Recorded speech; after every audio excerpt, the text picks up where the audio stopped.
Assalamualaikum warahmatullahi wabarakatuh. Wabihi nasta'in ala umuri dunya wad din wa ala alihi wa sahbihi wa man tabi'ahum bi ihsanin ila yaumiddin, amma ba'd. Alhamdulillah, pertamanya dan selamanya marilah sama-sama kita merafakkan kesyukuran kepada Allah Subhanahu wa taala kerana pada malam ni kita dipertemukan oleh Allah Subhanahu wa taala di dalam majlis yang mulia, dalam majlis ilmu. Mudah-mudahan kita semua dipayungi rahmat oleh Allah Subhanahu wa taala. Malaikat memayungi majlis kita. Kenapa? Kerana redha daripada Allah Subhanahu wa taala lah. Sebab malaikat dia tak pernah buat suatu benda melainkan atas arahan daripada Allah Subhanahu wa taala. Tuan-tuan dan puan-puan yang dirahmati Allah Subhanahu wa taala sekalian, Waalaikumsalam warahmatullahi wabarakatuh kepada yang memberikan salam. Saya duduk kat mana? Saya duduk cari line yang agak kuat lah. Sebab semalam baru pindah mari ke Kuala Kerai, tapi kawasan saya duduk tu line tak kuat. Dalam rumah tak boleh nak buat live. Jadi terpaksa keluar untuk kita buat live lah, untuk kita berkongsi ilmu bersama.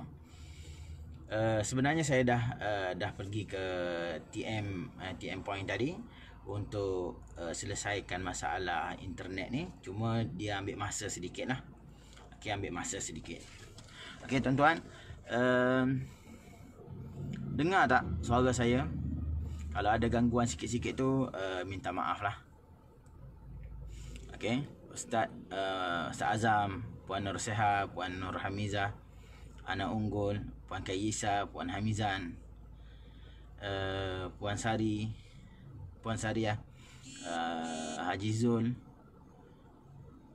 Puan Nur Aini. Okey, sebelum tu saya nak tahu adakah suara saya clear ataupun tidak. Minta tolong komen dulu. Okey, dengar dengan jelas, alhamdulillah. Soundtrack kat belakang tu abaikanlah. Okey, sebab biasanya rutin kita buat live pada hari sekarang ni, kita buat hari Khamis, Jumaat, Ahad dan Selasa. Okey, Khamis, Jumaat, Ahad dan Selasa. Cuma disebabkan internet tak berapa nak kuat di sini, saya terpaksa kita buat bicara santai lah. So kita bincang santai berkaitan dengan satu tajuk yang agak penting, cuma jarang dibincangkan, iaitu berkaitan dengan an-nabr. Okey, sebelum kita mula saya nak tahu, adakah tuan-tuan biasa dengar kalimah an-nabr? Okey, Pak Lang, Waalaikumsalam warahmatullahi. Okey, clear, alhamdulillah. Terima kasih Ustaz Azam. Okey, suara clear, alhamdulillah. Okey, share dulu untuk kita ajak kawan-kawan kita kalau ada yang tak perasan tu. Okey, suara clear. Abang Kamsani, Ustaz Razi,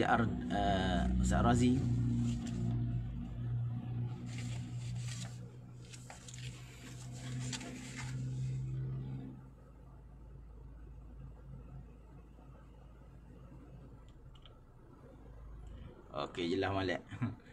Abah pun ada.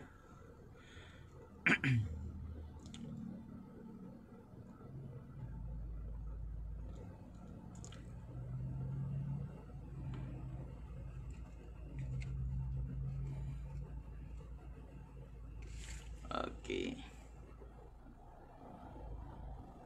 Okey, kita akan mula dalam masa 1 minit 2 lagi. Clear dari Cairo. Ustaz Bazli pun ada. Ahlan.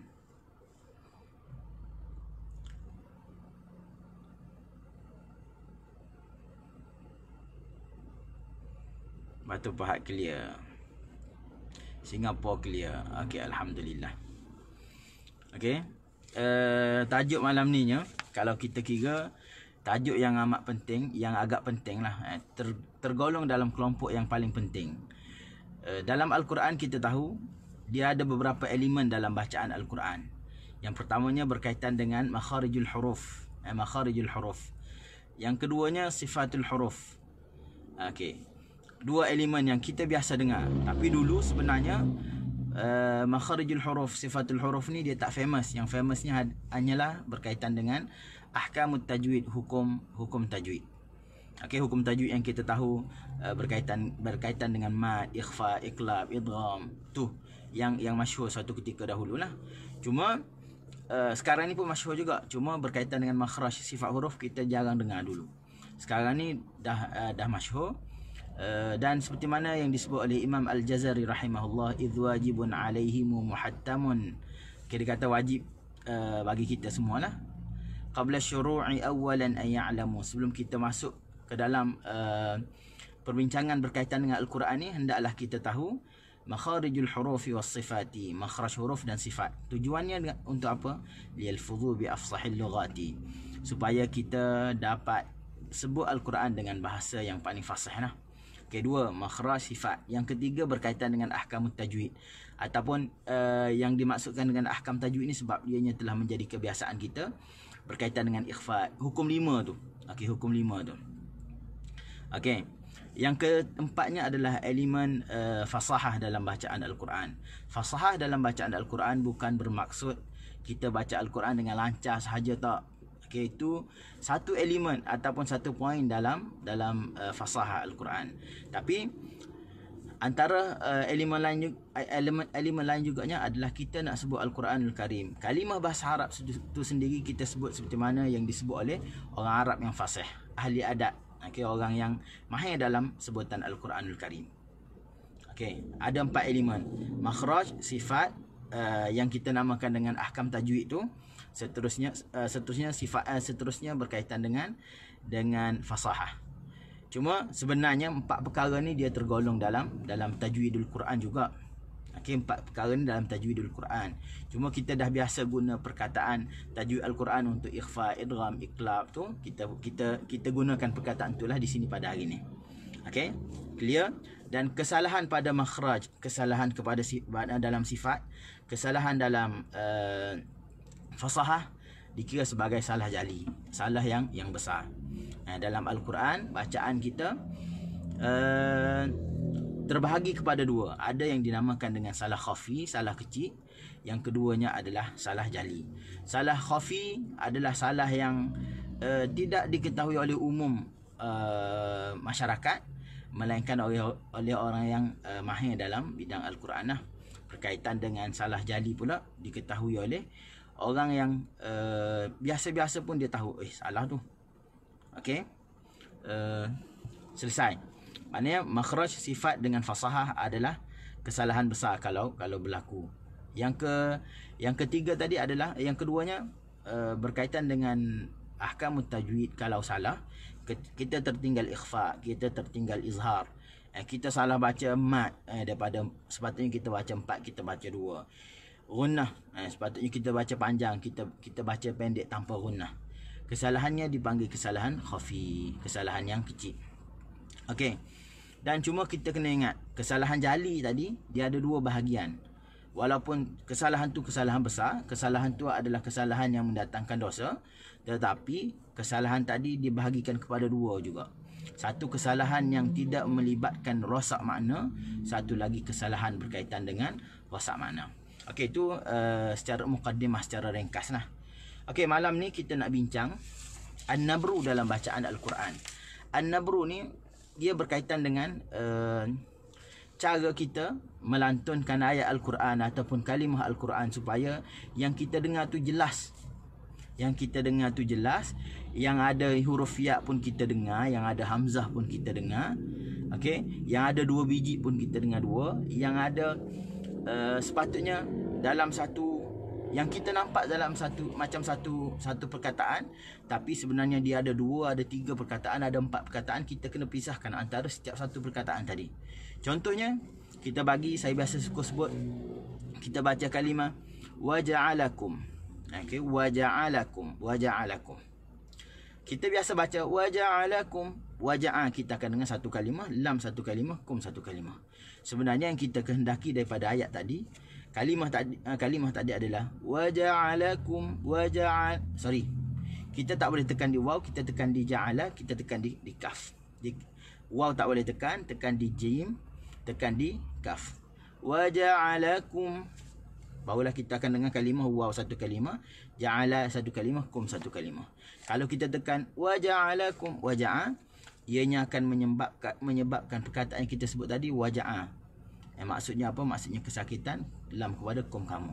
Yang sebenarnya kita kehendaki adalah waw dan ja'alakum, wa ja'alakum.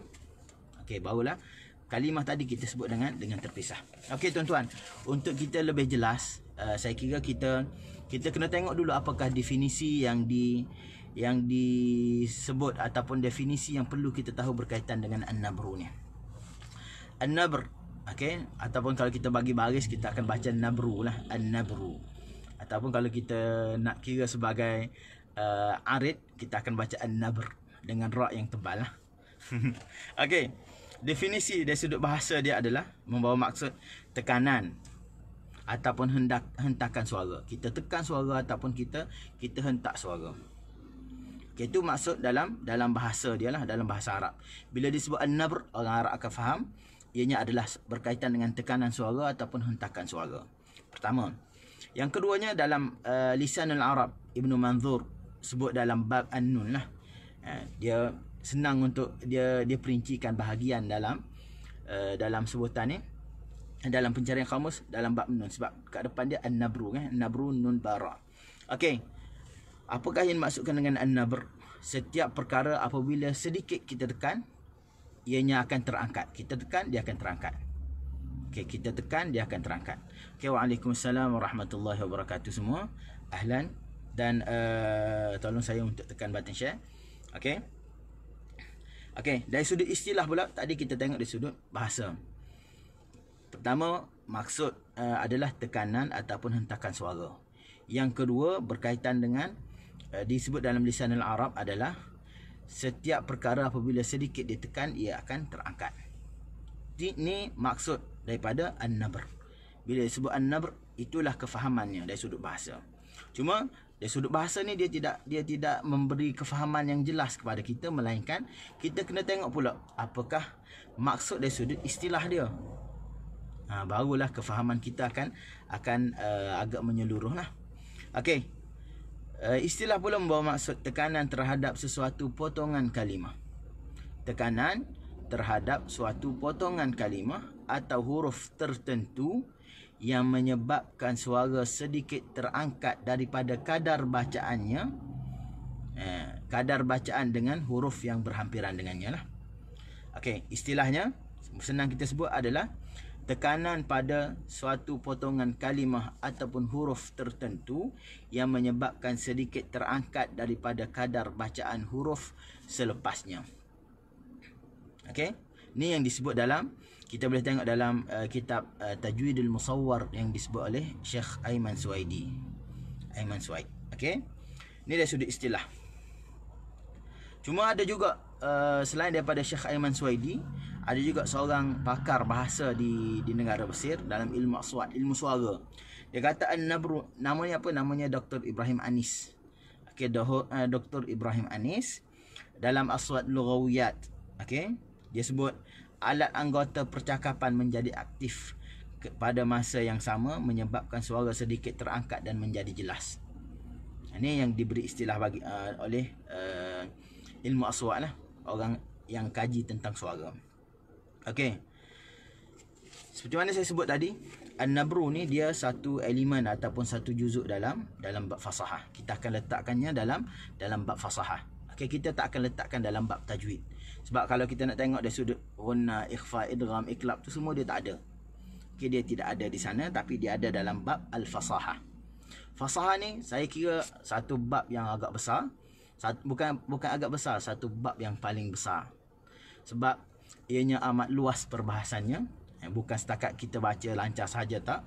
Kita kena baca dengan, kita kena keluarkan huruf daripada makhrajnya adalah berkaitan dengan fasahah juga. Kita sebut huruf dengan sifat-sifatnya yang betul, maka itu juga adalah berkaitan dengan fasahah. Okey. Dan kita baca sebutannya seperti mana disebut oleh orang Arab, bukan semata-mata orang Arab, tapi orang Arab yang mahir dalam bidang Al-Quran. Itu juga berkaitan dengan fasahah. Okey, dan kita baca Al-Quran, yang tebal kita baca tebal, yang nipis kita baca nipis. Itu juga berkaitan dengan fasahah Al-Quranul Karim. Maknanya perbahasannya yang cukup luas. Cuma malam ni kita tak nak bahas banyak, kita nak bahas berkaitan dengan cara kita nak tekan suara, supaya apa yang kita sebut tadi satu kalimah dia akan dengar satu kalimah, yang dua kalimah kita akan dengar dua kalimah, yang tiga kalimah kita akan dengar tiga kalimah. Tuan-tuan, kalau tak dapat ambil banyak pun, ambillah sikit pada malam ni. Pilih-pilih apa yang perlu tuan-tuan ambil, supaya kita dapat sedikit input daripada perkongsian ilmu pada malam ni lah. Okey, terima kasih Puan Nur Hamizan. Okey, ada yang cepat buat nota, boleh buat nota, nanti kawan-kawan boleh ambil lah. Okey, jelas tak berkaitan dengan definisi dia?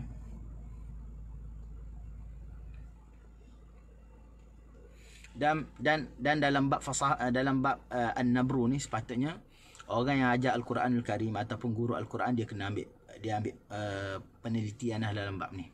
Sebab saya sendiri pun ambil daripada guru-guru, sebab ada yang kita akan bahas pada malam ni yang disebut oleh Syekh Aiman Suwaidi, ada 6 perkara. Okey, dan ada yang tidak disebut oleh Syekh Aiman Suwaidi, tapi ianya menjadi penelitian yang agak kuat oleh guru-guru kita, supaya kita sebutan tadi menjadi jelas. Okey, supaya kita sebutan tadi menjadi jelas. Okey, kita nak ambil mudah lah. Kesimpulan berkaitan dengan An-Nabru ni adalah membincangkan tentang intonasi suara kita semasa membaca Al-Quran. Bukan sekadar intonasi yang kita baca bertaranum tu saja, tak.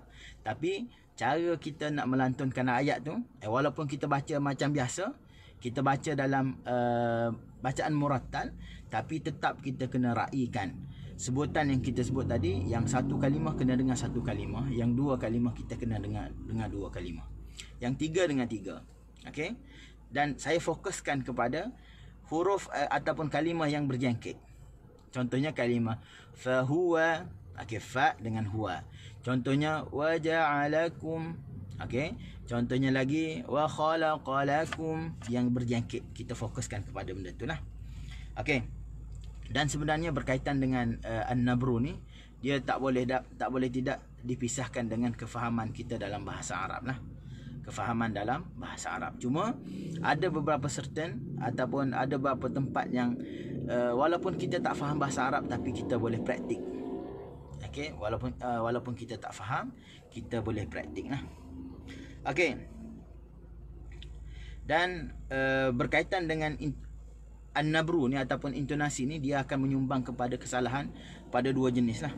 Satu, kesalahan yang membawa kepada kecacatan dari sudut fasahah Al-Quran, kefasihan sebutan Al-Quran. Maknanya dari sudut maksud dia tidak memberi kesan, tapi dari sudut sebutan yang kita dengar ataupun orang Arab fasih yang dengar, dia kata ni macam pelik sebutannya. Ataupun saya suka juga sebut adalah seperti mana minta maaf lah, seperti mana orang Pakistan mari belajar ataupun mari bekerja di Malaysia ni, walaupun dia fasih sebutan dalam bahasa Melayu, walaupun dia sebut dengan lancar, bercakap dengan baik, tapi kita sekali dia cakap, kita tahu ni bukan Malaysia ni.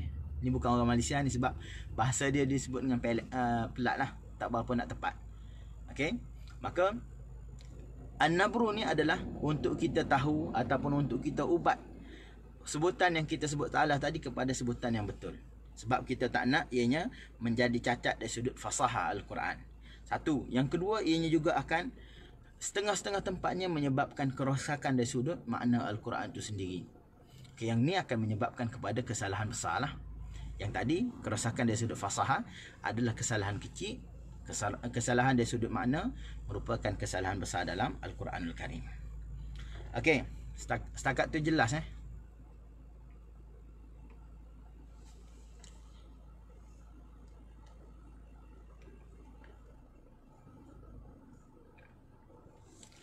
Jelas tak? Okey. Kita nak masuk kepada item yang kedua, adalah berkaitan dengan kenapa kita kena belajar benda ni. Kenapa kita kena tahu benda ni. Okey. Walaupun tuan-tuan dengar, kalau hari ni kali pertama tuan-tuan dengar, walaupun tak faham tak apa. Sekurang-kurangnya perkataan An-Nabru tu telah ada dalam ingatan tuan-tuan. Dan tuan-tuan kena tahu, tuan-tuan dapat tahu bahawa An-Nabru ni memainkan peranan yang cukup penting dalam bacaan Al-Quran kita. Okey. Cuma saya cuba juga bertanya, ada di kalangan kawan-kawan kita yang belajar di Malaysia ni, dia kata tidak pernah dengar lah berkaitan dengan benda ni. Cuma kalau kita yang belajar di negara Arab, ada sesetengahnya akan berjumpa, ada yang tak berjumpa, berdasarkan kepada guru dan kemampuan guru yang kita belajar tu sendirilah. Okey, jelas, alhamdulillah. Okey.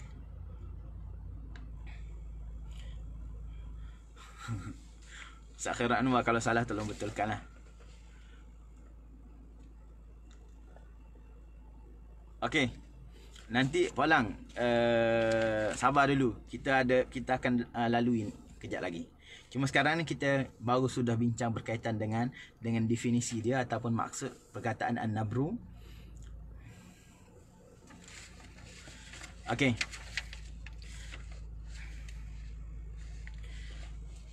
Kenapa kita kena belajar ataupun kita kena ambil tahu berkaitan dengan An-Nabru? Perkataan An-Nabru, walaupun ianya baru kita dengar pada hari ni ataupun pada minggu ni ataupun pada tahun ni, ataupun baru setahun dua ni baru kita dengar, tapi ianya amat penting untuk kita pelajari kerana ianya bukan ilmu baru yang direka pada hari ni, tetapi ianya telah dibincangkan ataupun ianya telah ada sejak awal lagi lah. Sejak awal. Saya kira tidak keterlaluan kalau saya sebut sejak awal ni bila sejak zaman penurunan Al-Quranul Karim lagi. Ada hadis yang menunjukkan kepada dakwaan yang saya sebut tadi lah. Nanti saya sebut. Okey. Dan An-Nabru ni walaupun kita baru dengar di Malaysia, tapi ianya adalah ilmu yang telah lama ada dan ilmu yang perlu kita kuasai supaya kita dapat sebut Al-Quran dengan baik. Kita kena meyakini bahawa kita ni orang Melayu, okay, walaupun sefasih mana kita rasa bacaan kita, tapi tetap bacaan kita tu ada slack dari sudut lafaz. Okay? Ada kadang-kadang kita sebut terlebih cepat ataupun terlebih lambat ataupun silap tekan mana-mana kawasan menyebabkan berubah maksud ataupun akan menyebabkan sebutan yang kita sebut tu tidak sedap didengari oleh orang yang pakar dalam bahasa Arab lah. Okey.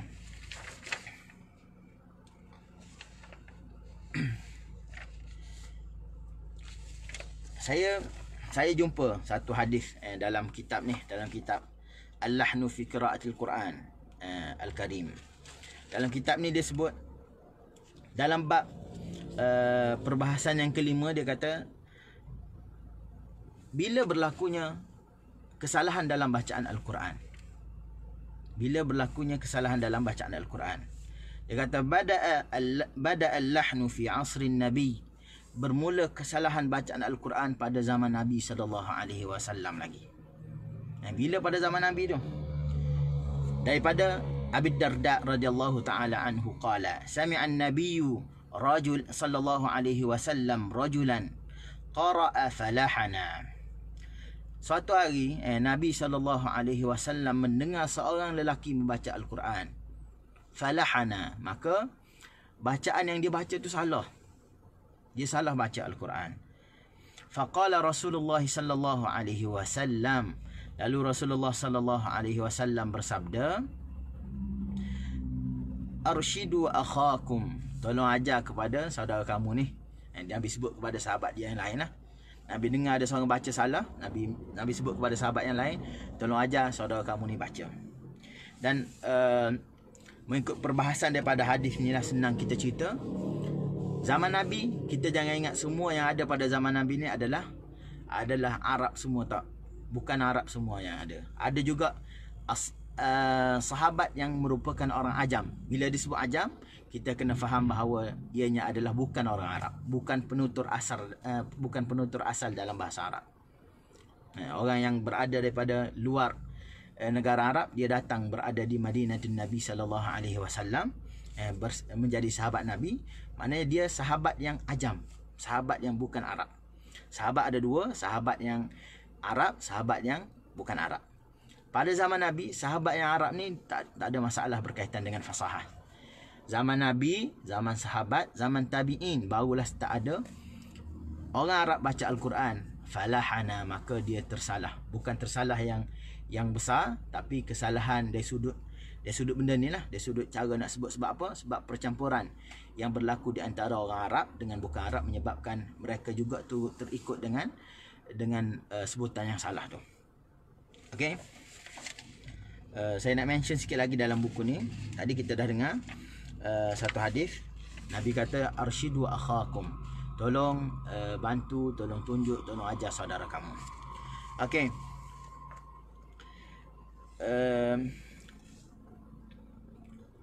Mengikut Abu Tayyib Al-Lughawi, pada tahun 351 dia meninggal dunia, 351 Hijri. Kesalahan bacaan Al-Quran berlaku pada zaman Nabi ni adalah daripada kalangan sahabat Nabi yang bukan Arab, dan juga adalah daripada orang yang menjadi tawanan perang yang bukan Arab. Disebut dalam kitabnya Maratib An-Nahwiyin. Yang seterusnya juga disebut dalam Majmu' Fatawa.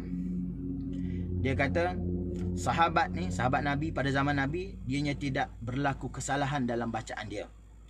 Wa innama adrakat tabi'in, akan tetapi yang mula berlaku kesalahan dalam bacaan Al-Quran bagi orang Arab ni, bagi kalau golongan awalnya adalah pada zaman tabi'in. Pada zaman tabi'in. Maknanya zaman Nabi, zaman sahabat, zaman tabi'in. Generasi ketiga adalah baru berlaku kesalahan dalam bacaan Al-Quran. Hasilnya daripada apa? Sebab kita tengok dalam sejarahnya adalah ketika mana zaman Sayyidina Umar radhiyallahu taala anhu berlaku banyak pembukaan kota Islam daripada negara Arab itu sendiri ataupun daripada luar Arab. Maka ianya berlaku percampuran di antara muslimin pada waktu itu, orang Arab dan bukan Arab.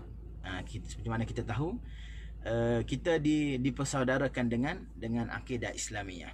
Maka bila berlaku percampuran, maka orang Arab juga turut terkesan dalam percakapan mereka lah. Dan dalam 5-6 hari lepas lah, saya berbincang dengan Syekh Hisham Abdul Bari, sebab ini merupakan salah satu daripada kajian saya sendirilah, ambil daripada apa,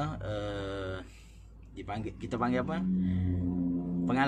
daripada pengalaman kita bertalaki Al-Quran, dan juga daripada perbincangan dan kajian.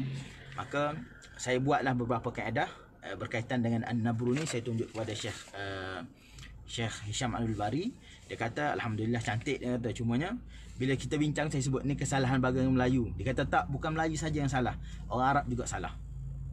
Seperti mana berlaku pada orang Melayu, begitu juga berlaku kepada orang Arab. Okey, maknanya kesalahan berlaku kepada orang Melayu dan bukan Melayu. Kenapa? Kerana kita sebenarnya tidak didedahkan dengan ilmu yang berkaitan dengan An-Nabru ni lah. Okey.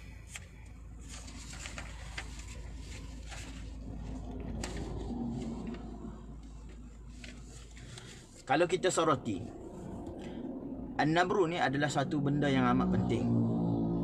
Satu benda yang amat penting, tetapi ianya kurang dibincangkan pada zaman awal. Zaman Nabi tidak dibincang, zaman sahabat tidak juga dibincangkan lagi. Kenapa? Kerana sekalipun ianya adalah satu benda yang penting, tapi tidak ada keperluan bagi mereka lah. Tidak ada keperluan bagi mereka, kerana mereka hum afsahul Arab. Mereka ni adalah golongan Arab yang paling fasih. Zaman Nabi, zaman sahabat adalah golongan Arab yang paling fasih. Sebab kita boleh tengok pada zaman Nabi, pada zaman Nabi ada penyair Islam, Sadrul Islam, pada awal kemunculan Islam, ada penyair-penyair Islam yang mereka cukup fasih dalam bahasa Arab. Dan orang Arab ni kita dah biasa dengar dia adalah golongan yang cukup fasih lah. Diakui dalam kitab-kitab sirah lah disebut. Okey, cuma saya tak nak bawa panjang. Dan dia penting tapi tidak menjadi keutamaan sebab mereka dah ada pada diri mereka. Seperti mana dalam bahasa Melayu kita lah. Kita tak pernah belajar bagaimana cara kita nak bercakap dalam bahasa Melayu.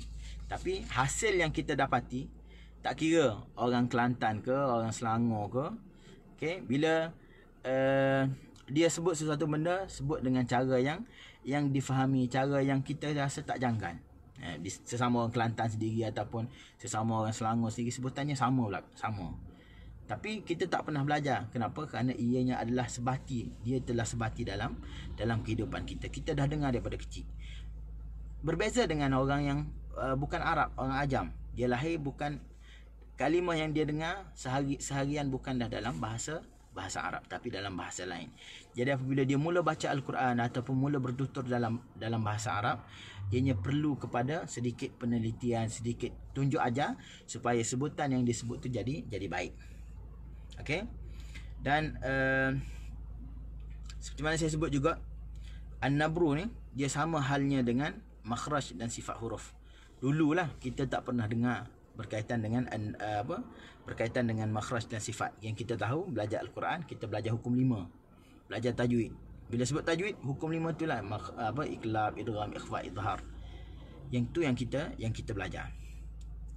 Tapi sekarang ni alhamdulillah kita dah dengar. Sebabnya apa? Sebabnya ulama kita dulu yang belajar di Timur Tengah, belajar di Makkah, di Madinah, belajar di Mesir contohnya, belajar di Iraq. Dia bawa masuk kepada negara kita ilmu berkaitan dengan tajwid, kerana didapati perbahasan tajwid itu cukup banyak dalam dunia Arab lah. Sehingga tak terperasan bahawa kita juga kena belajar berkaitan dengan makhraj dan sifat huruf. Okey, dan satu lagi berkaitan dengan cara kita nak sebut kalimah bahasa Arab yang kita namakan sebagai An-Nabru ni. Okey. Jadi dia bawa balik berkaitan dengan ilmu tu, maka ilmu itulah yang berkembang, ilmu berkaitan dengan makhraj sifat, berkaitan dengan tajwid tu tadi. Okey. Saya minta bila saya sebut tajwid, tuan-tuan kena faham mad, ikhfa, idgham, iqlab, izhar. Saya nak guna istilah tu baru cepat sikit kita boleh sebut. Okey. Ulama kita terikut-ikut, dan begitu juga kita tahu Islam masuk kepada negara kita dengan cara perdagangan. Okey, dengan cara perdagangan, dan orang Arab yang masuk ni dia ajar Islam kepada kita di Malaysia, dan ajar baca Al-Quran. Cuma metod pengajarannya juga adalah sama. Dia tekankan berkaitan dengan tajwid sahaja, dan melupakan berkaitan dengan An-Nabru, berkaitan dengan makharijul huruf dan sifatul huruf. Okey. Tapi sifat makhraj dan sifat huruf kita dah dengar banyak tahun dah kita dengar. Dan sekarang ni kita nak bawa orang yang cintakan kepada Al-Quran untuk kita belajar satu ilmu baru lagi. Kita buka episod baru lagi berkaitan dengan An-Nabru. Mudah-mudahan ianya menjadi sumbangan dalam dunia bacaan Al-Quran kita lah. Okey, saya rasa cukup lama dah untuk berkaitan dengan pengenalan. Ada lagi sebenarnya saya nak sebut, cuma dah terlalu panjang. Okey, cuma An-Nabru ni kena perhati sikit lah. Kena tumpukan lebih perhatian. Tadi berkaitan dengan istilah, berkaitan dengan sejarah saja. Yang ni kita nak sebut intipati daripada istilah yang disebut tadi. Okey. Apa yang disebutkan oleh Syekh Aiman Suwaidi berkaitan dengan An-Nabru ni, saya istilahkan apa yang disebutnya adalah al-ittika' 'ala al-harfi litamyiz as-sakin hala tashdidiha. Iaitu kita ittika' ni maksud kita bersandar, ataupun kita sebut huruf tadi dengan baik. Supaya apa? Litamyiz as-sakin, supaya kita dapat bezakan antara huruf yang sukun hala tashdidiha, ketika mana ianya bertasydid. Maknanya kita dapat sebut huruf yang sukun tu mula-mula dengan baik, lepas tu kita sebut huruf yang berbaris. Okey. Okey. Selesai. Dan satu lagi istilahnya saya akan guna, ataupun maksudnya saya akan guna adalah daf'us saut ataupun dhaghtus saut, tekanan suara litamyiz, untuk kita bezakan bainal kalimat, di antara kalimah-kalimah, ala kullun ala hidah. Maknanya setiap huruf dia ada cara dia sendirilah. Okey, dia ada cara dia yang tersendirilah. Maknanya kita kena tekan huruf untuk kita bezakan dengan antara kalimah yang lain. Okey, ada dua. Okey, jenis yang pertama kita juga boleh namakan sebagai an-nabru fit tajwid, nabar dalam tajwid. Yang ni dah masyhur, dah ramai dah orang kita tahu. Contohnya kita baca yang pertama, waqaf di atas huruf yang bertasydid. Kita baca wabath. Okey? Wabatha, tapi kita nak waqaf. Wabath. Yang ni kita namakan ittikad. Kita sebut huruf tadi dengan betul-betul. Tapi sebenarnya nya perlu diraikan. Tekanan kita tu kena raikan atas huruf.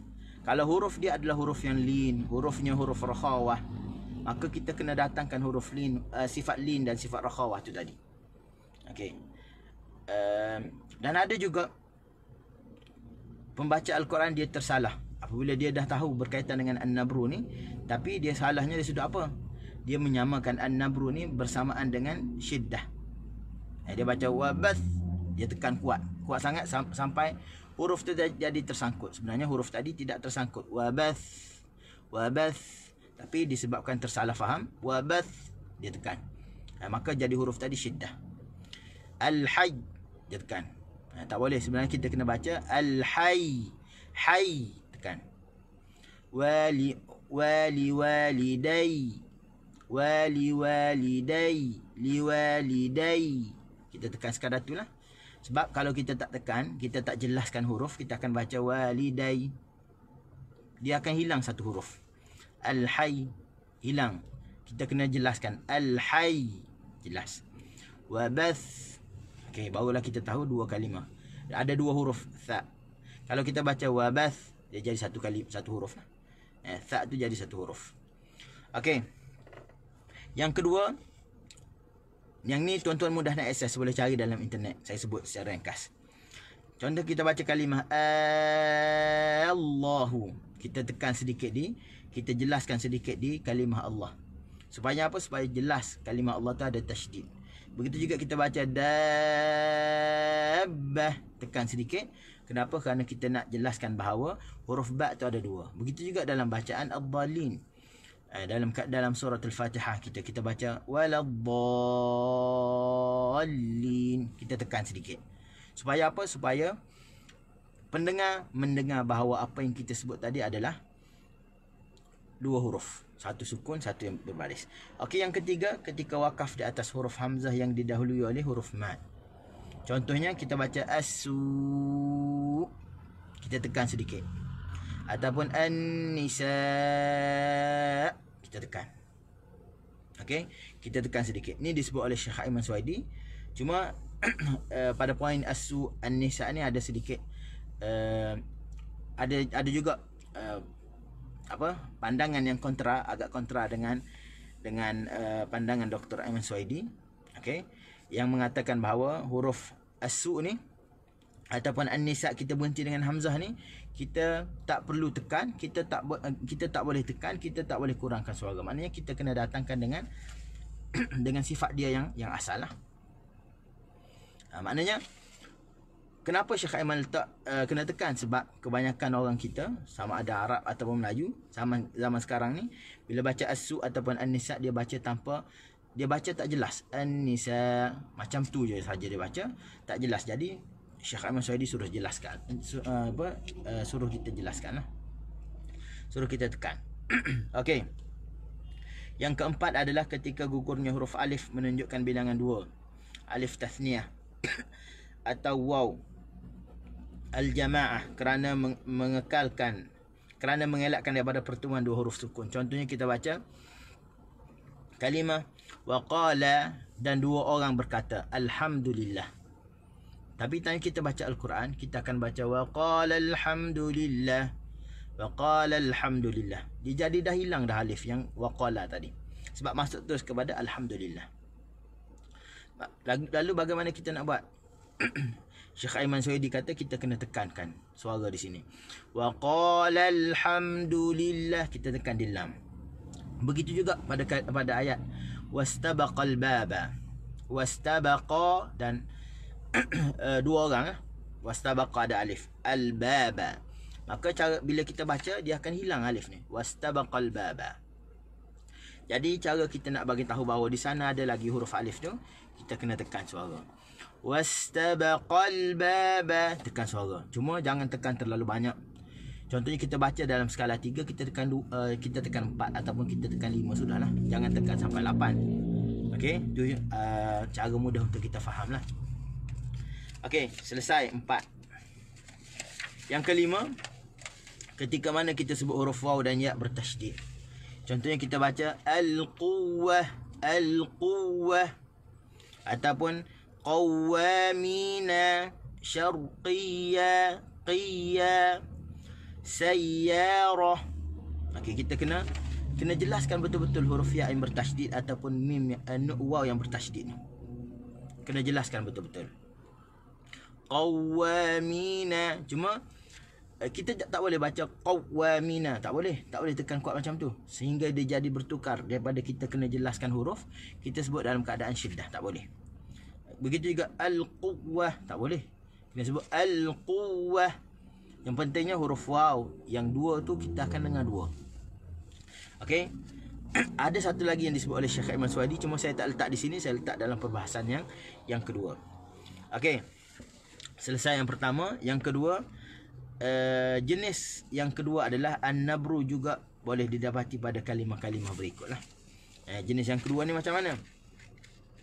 Kita baca tadi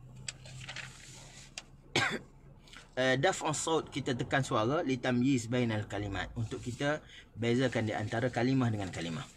Okey. Sebenarnya ianya adalah satu benda yang agak mencampah, yang kadang-kadang kita tak tahu mana huruf asal, mana huruf tambah. Adakah tambah di depan, ataupun tambah di tengah, ataupun tambah di belakang.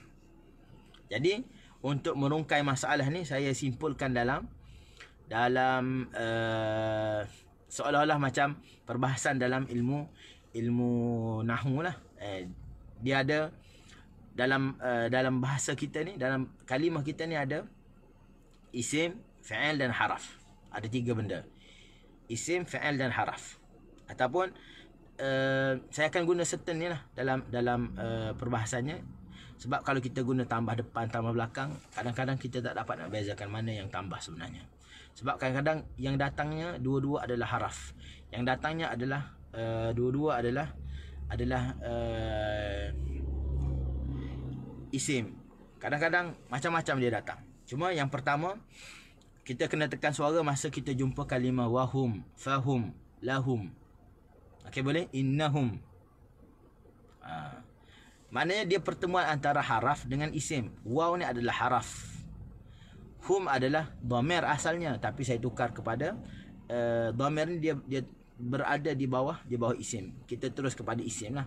Sebab nak bagi senang. Sebab kalau kita letak ada dhamir, maka kita kena syarah bab isim pula. Tapi kita nak ringkaskan perbahasannya, yang dhamir pun kita kembalikan kepada asalnya, iaitu isim. Okey. Kalimah wahum. Wahum, kita tak boleh baca wahum ala wahum. Kalimah wahum tak boleh, kita kena baca wahum. Waw kita tak tekan di ha. Begitu juga selain daripada hum ni, kita akan jumpa dekat depannya, selain daripada waw, kita akan jumpa fa juga, kita jumpa fahum ala, fahum tekan di ha. Ataupun lahum, lahum kita tak boleh baca lahum. Okey, lahum tak boleh. Fahum, kita jangan baca fahum, tak boleh tekan di fa. Huruf fa, haraf ni tak boleh tekan, kena tekan di yang keduanya adalah isim. Okey, boleh? Maknanya secara mudahnya kita tak dapat bezakan istilah dalam nahwu ni. Kita ingat, jumpa kalimah wahum, jumpa kalimah hum yang ada tambah kat depannya waw, ada fa, ada lam, maka kita kena ingat benda tu tak boleh tekan, kena tekan pada hum. Dan ianya juga terpakai bagi lahu, contohnya lahu, huwa, huma, hum, hiya. Fahiya, kita tak boleh baca fahiya kal hijarah, tak boleh. Fahiya kal hijarah. Okey. Dan bila kita bincang an-nabru ni, ada satu lagi, ada dua lagi lah yang amat rapat berkaitan dengan an-nabru, adalah berkaitan dengan ikhtilas dan isba' dalam bacaan Al-Quran. Cuma nanti kita bincanglah benda tu. Cuma hari ni kita nak fokus kepada an-nabru lah. Jadi berkaitan dengan tekanan suara saja. Wahum, fahum, lahum, lahu. Okey, sebenarnya dengan saya dah ada nota. Cuma nota untuk diri saya sekarang lah. Okey. Yang keduanya, pertemuan antara haraf isim dan isim. Contohnya kalimah wa rasulih. Wa rasulihi. Kalimah wa rasulihi. Kita kena baca macam mana? Wa rasulihi. Wa rasulihi walil mu'minin. Kita tekan di ra, kita tekan di hi. Waw tak tekan. Wa rasulihi. Wa rasulihi. Waw tak tekan, tekan di ra dan tekan di ha. Barulah kita akan dengar dan rasulnya, 3 kalimah. Okey. Yang ketiga, haraf dan fa'il. Contohnya kita jumpa kalimah ni ada yang menyebabkan kerosakan makna. Contohnya saya ambil yang rosak makna adalah kalimah faqa'u lahu sajidin. Yang ni salah besar ni. Contoh kita baca faqa'u, kita tekan di fa lagi. Faqa'u lahu sajidin. Sebenarnya kita kena baca faqa'u lahu, faqa'u, fa satu kalimah, qa'u satu kalimah. Tapi kalau kita tekan di qaf, di fa lagi awal, faqa'u lahu, faqa'u, maka kita telah tersalah sebut. Salah dari sudut apa? Dari sudut makna. Contoh kalimah faqa'u, fa, maka qa'u tunduk, lahu kepadanya, sajidin dalam keadaan sujud. Tapi disebabkan kita silap tekan, kita tekan di fa, faqa'u, dia jadi kalimah dia maksud apa? Faqa'u ni, faqa' ni maksudnya suatu benda yang pecah. Seperti balon pecah kan, meletup pecah. Lahu kepadanya, sajidin dalam keadaan sujud. Kan huru-hara maksud dia tu. Maksud yang telah lari. Okey. Contohnya lagi, innallaha la ma'al muhsinin. La ma'al muhsinin. Kita biasa sebut la ma'al muhsinin. La ma' ni maksudnya apa? Maksudnya berkilat. Tapi sebenarnya kita kena baca innallaha la ma'al muhsinin. La ma'al muhsinin. Okey, la ma'a, barulah lam taukid ma'a bersama. Kalau kita baca la ma'al muhsinin, setelah kita baca innallaha la ma'al muhsinin, tu rosak makna lah. Kita kena baca innallaha la ma'al muhsinin. Okey, selesai. Yang keempat, kita akan jumpa haraf serta fa'il dan isim. Haraf contohnya wa khalaqna, satu kalimah, kum satu kalimah. Wa khalaqnakum, kita tak boleh baca wa khalaqnakum, tu style kita bacalah. Lagi nak cepat, lagi menjadi wa khalaqnakum. Sebenarnya kita kena baca wa khalaqnakum.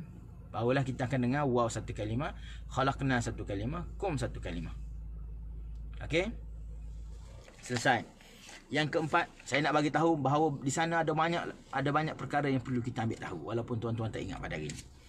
Okey, yang kelima, haraf dan haraf. Contohnya kita jumpa kalimah walau annahum. Walau, kita tak boleh baca walau annahum, tak boleh tekan di waw, kita kena tekan di lam. Walau annahum, ataupun kita baca walamma, walam, waw kita tak boleh tekan. Seakhir anwa, boleh terjemah intonasi suara. Okey, boleh kita terjemah intonasi suara. Cuma ada yang setengah ulama dalam bahasa Arabnya dia kata an-nabru ni dia bukan bermaksud at-tarnim. Tarnim ni kita terjemah kepada intonasi. Setengahnya membawa maksud an-nabru dengan tarnim ni adalah satu benda yang sama. Dan saya sendiri suka untuk kita berpegang bahawa an-nabru dengan tarnim ni adalah satu benda yang sama lah. Okey.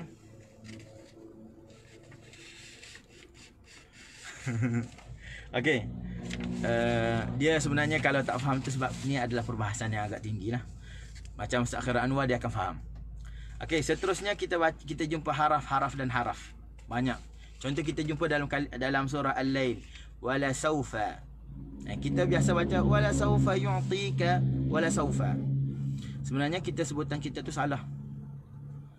Wala saufa, wala saufa, waw, lam, saufa. 3 kalimah tu. Wala saufa. Kita tak boleh baca wala saufa, tak boleh. Okey. Seterusnya yang ketujuh, haraf, fa'il, haraf dan isim. Dia bercampur macam tu. Contoh kita baca la u'adzibannahu.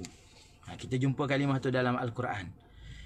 Kita baca biasanya la u'adzibannahu, kita baca nak cepat. Kita tak tahu di mana yang patut kita tekan. Sebenarnya lam tu kita tak boleh tekan. Kita kena tekan di hamzah. Kita kena tekan di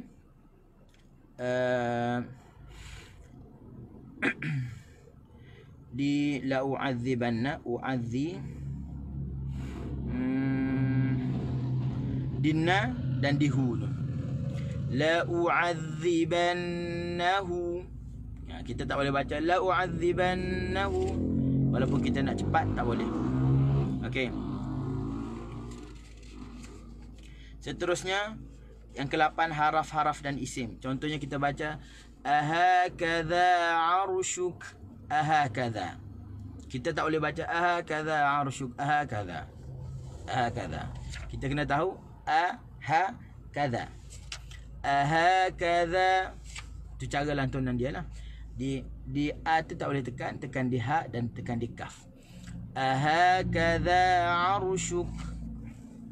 Okey, seterusnya yang ke-9, haraf-haraf dan fa'il. Contohnya kita jumpa kalimah, tuan-tuan tanda kalimah tak apa. Waliya'lama. Waw haraf, lam, li tu haraf, ya'lama tu adalah fa'il. Waliya'lama, waliya'lama, liya. Okey. Waliya'lama, di waw tu tak boleh tekan di lam, tekan di ya'lama. Okey, seterusnya kalimah wali rasulihi. Wali rasulihi ni waw adalah haraf, ra adalah haraf, rasul adalah isim, hi adalah isim. Wali rasulihi, wali rasulihi. Waw tak tekan di li, tekan di ra, kita tekan di hi. Ada 3 tempat tekan. Okey. Seterusnya kita akan jumpa juga wala nukhrijannahum dalam Al-Quran. Contohnya dalam surah An-Naml pun ada. Wala nukhrijannahum, kita tak boleh baca wala nukhrijannahum. Di sana ada ikhtilas pun ada. Ada perubahan potongan kalimah pun ada juga. Sebenarnya kita nak wala nukhrijannahum. Itu sepatutnya kita kena sebutlah. Wala nukhrijannahum. Mana kita akan dengar ada tempat yang tinggi. Tinggi tu dia akan jadi pemisah kepada kalimah lah. Okey. Seterusnya kita akan jumpa juga, saya nak cepat-cepat dah ni. Kalimah la uqatti'anna. Okey, kalimah la uqatti'anna, Al-A'raf ayat ke-124. Fa'il lam. Haraf, lam tu haraf. Uqatti'an, uqatti' dia maksudnya dia adalah fa'il dan na kat belakang tu adalah haraf. Kita baca la uqatti'anna aidi. La jangan tekan, u tu kita tekan, na kat belakang kita kena tekan. La uqatti'anna aidi. Okey, kita tekan. Okey, seterusnya yang ke-13 adalah kalimah saqaiha. Saqa isim, ha tu adalah isim. Saqaiha, kena tekan di ha. Okey, ataupun ta'irukum. Okey, ni ada pertemuan, ta'iru adalah isim, kum juga adalah isim. Ta'irukum, tekan di kaf. Kita tak boleh baca ta'irukum tanpa tekanan pada mana-mana bahagian. Okey, seterusnya yang ke-15 adalah khalaqna. Fa'il khalaq, Na tu adalah isim. Khalaqna, tekan di na. Kita tak boleh baca khalaqna, dia jadi macam satu kalimah. Kita nak dua kalimah. Khalaq satu, na satu. Khalaqna. Okey. Seterusnya yang last kali fa'al, isim dan isim. Contohnya ja'alnakum. Fa'al ja'al, na tu isim, kum tu isim. Ja'alnakum. Ja'alnakum. Kita tak boleh baca ja'alnakum. Tak boleh. Sebab tak jelas. Tak jelas berapa kalimah. Dan di situ bukan setakat jelas kalimah saja, dianya ada juga penyakit yang dinamakan dengan ikhtilas. Okay, nanti tanya pula apakah yang dimaksudkan dengan ikhtilas tu. Okey, ja'alnakum. Tekan di na, tekan di kaf. Okey, di jim tak boleh tekan. Okey. 15 tu adalah bahagian kedua, kita kena daf'us saut, tekan suara li tamyiz bainal kalimat, untuk kita bezakan di antara kalimah. Sekadar tu dulu untuk perbincangan kita pada malam ni lah berkaitan dengan ni, dan saya buka soalan kalau ada nak bertanya soalan. Okey. Mesti semua pening. Okey, sebenarnya bukan saya nak bagi tuan-tuan pening, tapi tujuan saya adalah untuk tuan-tuan tahu bahawa di sana ada yang nabar dari sudut tajwid, ada nabar. Mula-mula sekali saya nak bagi tahu tuan-tuan bahawa dalam bacaan Al-Quran ada nabru, ada tekanan. Yang keduanya, saya nak bagi tahu juga tuan-tuan, nabar ni kalau yang dah tahu ada nabar, nabar bukan sahaja ada dalam tajwid, tapi nabar pada kalimah juga ada. Dan nabar kalimah ianya akan berlegar sekitar apa yang 15 poin yang saya sebut tadi. Saya rasa dah tak ada yang lain. Saya rasa lah. Sebab kita dah saya rasa hampir sempurna lah. Yang kita cari ni perbahasan dalam ilmu nahunya, rasa macam dah tak ada yang lain. Kalau ada pun tak banyak. Okey, tapi saya rasa dah tak ada.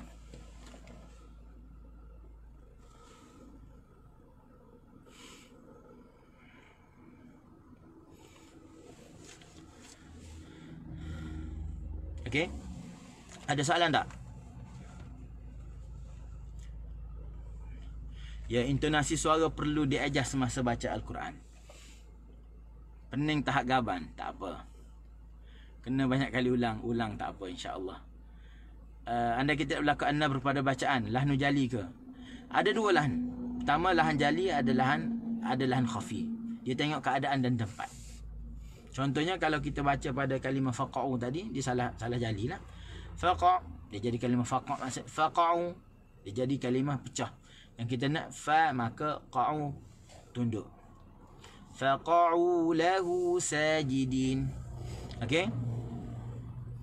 Buat pening tidur dulu, tidur tak apa. Okey, untuk satu pengenalan, kita kenal je dulu pada malam ni. Okey, kita kenal dulu pada malam ni. Mudah-mudahan kita semua dirahmati oleh Allah Subhanahu Wa Taala lah. Okey? Ada lagi? Ada soalan tak? Cuma sambil-sambil saya nak ke atas tu, link ke atas tu saya letakkan link kalau nak beli buku yang baru saja minggu ni baru siap. Buku ni Matn Al-Muqaddimah Al-Jazariyah. Matn Al-Muqaddimah Al-Jazariyah. Kita buat terjemahan, syarahan ringkas dan sedikit ulasan berkaitan dengan matan yang ada 110 bait ni. Okey. Dengan harga RM40. Muka suratnya dalam 214 muka surat, dan insya-Allah keseluruhan berkaitan dengan tajwid ada dalam buku ni lah. Faham sikit tapi nak apply dalam bacaan memang perlu masa. Ya, masa amat penting dalam pembelajaran Al-Quranul Karim. Saya juga saya berada di belajar Al-Quran ni lah, agak lama lah di negara Mesir. Dalam 9 tahun. 3 tahun pertama tu out lah. Tak faham apa pun berkaitan dengan an-nabru ni. Walaupun sering ditegur, tapi kita tak faham. Tapi lama-lama ambil masa kita akan faham insya-Allah.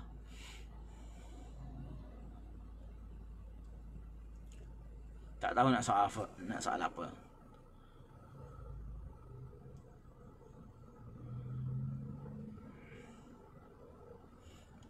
Sebenarnya tak jauh daripada rumah, 3 minit 4 minit je daripada rumah.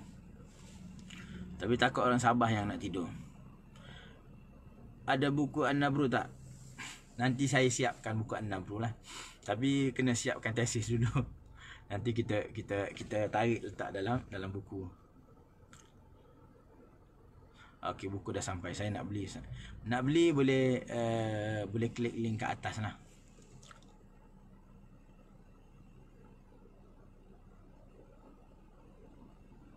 Apa istilah yang Ustaz sebut tadi? Bahasa Arab. Istilah yang bermaksud intonasi. At-tarnim. At-tarnim.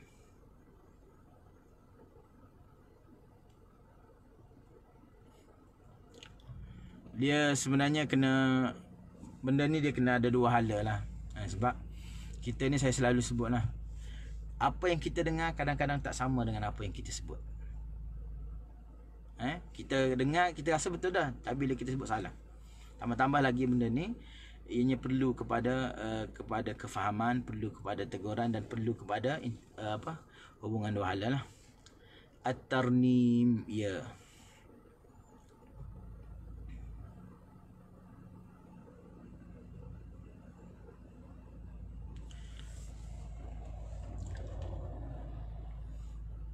Okey. Minta maaf lah, kita live malam ni dalam kereta je. Tapi kalau tak buat dalam kereta, maknanya kita tak ada live pada malam ni.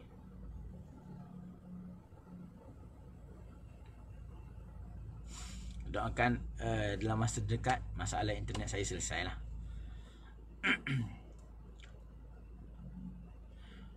Sedangkan mereka faham Al-Quran secara umumnya. Sebab percampuran dengan orang ajam.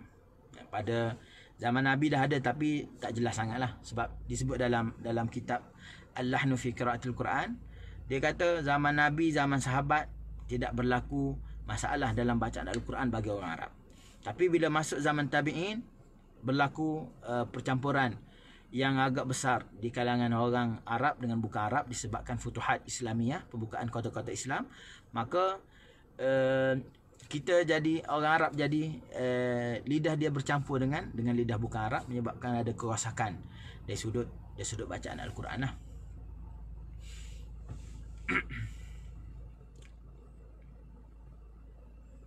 Bacaan juga kori-kori adakah membantu pembelajaran? Kena tengok kori-kori pun. Kita kena ada list kori-kori yang boleh kita dengar, ada yang tak boleh kita dengar. Sebab seperti mana saya tak nak quote kata-kata saya nak quote kata-kata Syekh Hisham Abdul Bari. Dia kata ramai di kalangan qari baca Al-Quran pun tak kena dari sudut An-Nabru ni. Sebab apa? Sebab ianya tidak diberi pendedahan.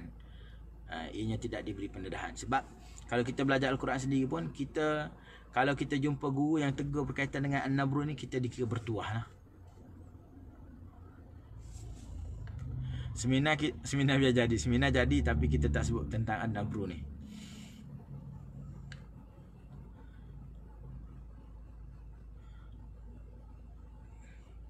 Talaqi wal musyafahah. Ya.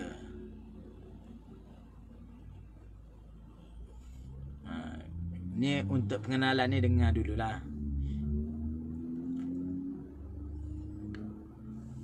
Okey. Dah sejam lebih dah. Ada soalan lagi? Kalau tak ada soalan, kita nak berhenti dah. Terima kasih banyak-banyak kerana sudi bersama dengan saya pada malam ni. Dan minta maaf kalau tuan-tuan pening berkaitan dengan An-Nabru ni. Tapi ianya adalah satu pengenalan. Pening dulu tak apalah untuk pengenalan. Kalau ada kalau orang tak ada kemahiran bahasa Arab, bagaimana ya Ustaz? Boleh juga, tapi ada separuh-separuh lah. Separuh yang dapat, separuh yang tak dapat. Dah hilang An-Nabru Bugis. Polang. Okey. Dah lewat malam sangat dah ni. Minta maaf mengganggu masa tuan-tuan. Dan doakan kita semua diberi kefahaman oleh Allah Subhanahu Wa Taala untuk kita baca Al-Quran. Qari mana? Qari mana yang disyorkan untuk kita dengar? Yang paling bestnya kita kena dengar adalah Syekh Khalil Husari.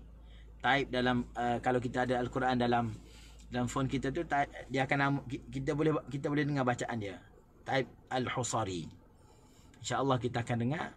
Dan setengah orang akan mengantuk dengan bacaan dia lah. Tapi itu adalah bacaan yang saya kira paling mantap lah. Ikhtilas tu maksud dia apa? Yang round tu ke? Kita buka satu malam lagi lah berkaitan dengan ikhtilas, boleh tak? Tapi ianya agak senang sikit berbanding dengan An-Nabru ni. Okay, kita buka satu malam lagi, nanti ada masa free. Kita buka berkaitan dengan ikhtilas fi qiraatil Quran, dalam bacaan Al-Quran. Pulang. Sembang santai malam ni pun disebabkan kerana tak boleh nak guna whiteboard lah ni. Tak boleh nak duduk dalam rumah. Sebab tu masuk dalam kereta. Saya ni jadi musafir sekarang ni.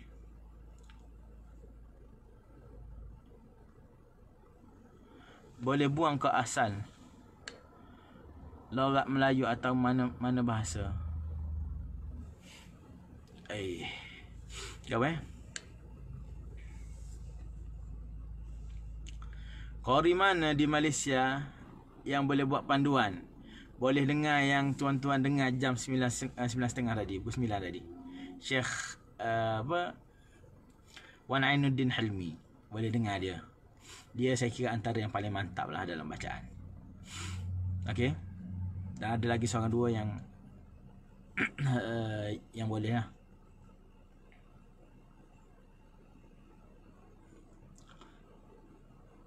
Okey.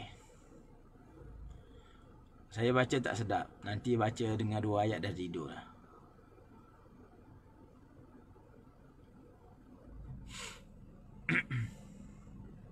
Okey.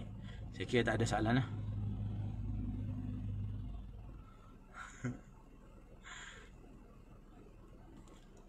Okey, boleh dengar bacaan Ustaz Wan Ainuddin lah, insya-Allah.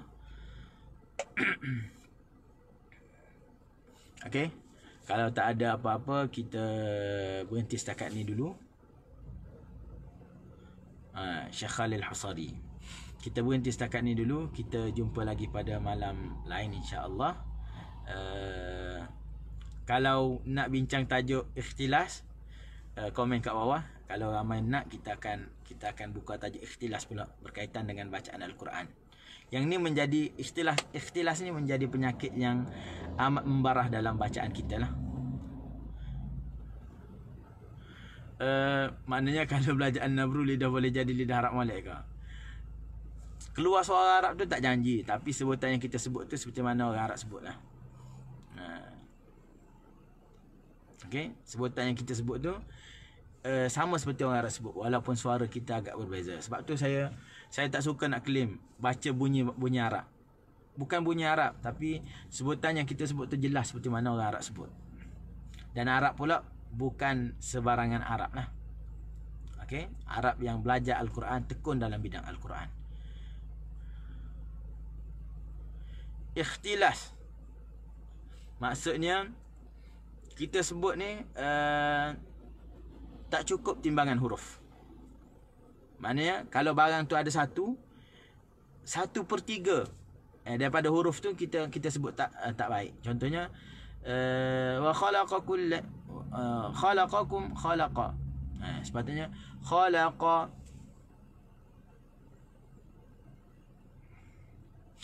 Okey. Contoh kita baca lagi alhamdulillah. Alhamdulillah kita tarik cepat. Tu salah di sudut ikhtilas. Tajuk ikhtilas. Okey. InsyaAllah. Nanti sehari 2 lagi saya beritahu. Sebab tak janji malam lusa boleh buat live ataupun tidak. Malam esok tentu kita tak buat. Ada malam free, insyaAllah kita buka tajuk ikhtilas lah. Kalau nampak ramai yang berminat ni. Menyambar betul-betul. Boleh juga menyambar. Maknanya menyambar ni kita ambil dengan cepat. Kalau ambil, kita ambil slow-slow lah. Tapi kalau ambil cepat ni menyambar. Dan menjadi masalah yang membarah dalam bacaan kita lah. Okey. Boleh? Cukup sekadar ni dulu untuk malam ni. Kita jumpa lagi lain waktu, insya-Allah. Doakan saya dan doakan juga supaya internet saya dapat ada dengan cepat lah.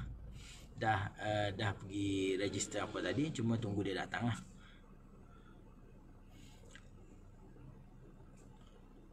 Ya, di lam di alhamdulillah. Okey. أقول قولي هذا واستغفر الله العظيم لي ولكم. السلام عليكم ورحمة الله وبركاته.